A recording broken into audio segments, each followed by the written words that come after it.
فين الحكمة لما أحب الرب جل في علاه أن ينزل النصر لما تزيغ الأبصار وتبلغ القلوب الحناجر؟ فين الحكمة من كده؟ مش ليه كده؟ ممكن يكون من الحكمة عشان أقول لك أن الرب جل في علاه بيحب إنك تأخذ بالسبب، وبعد ما تأخذ بيه تتوكل عليه. فممكن بعد ما أخذت بالسبب تصيبك شدة، عشان ربنا بيختبر إنك هتتوكل على السبب ولا هتتوكل عليه. فممكن هنا تزيغ الأبصار وتبلغ القلوب الحناجر قبل أن ينزل النصر. ولذلك قال أبو بكر رضي الله عنه: نظرت إلى أقدام المشركين على رؤوسنا ونحن في الغار، فقلت يا رسول الله، لو أن أحدهم نظر إلى قدميه أبصرنا تحت قدميه.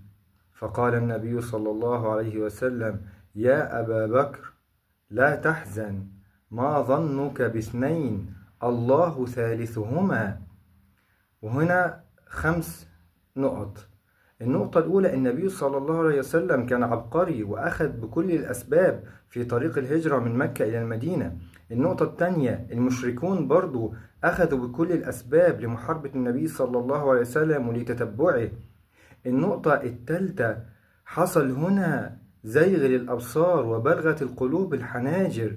فأبو بكر بيقول النبي صلى الله عليه وسلم: بس لو بص تحت قدميه واحد منهم هيشوفنا.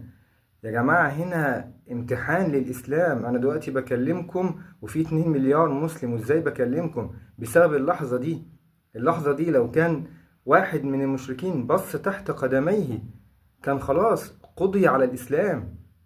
فهنا زيغ للأبصار وبلوغ القلوب الحناجر، ولذلك أبو بكر قال ذلك.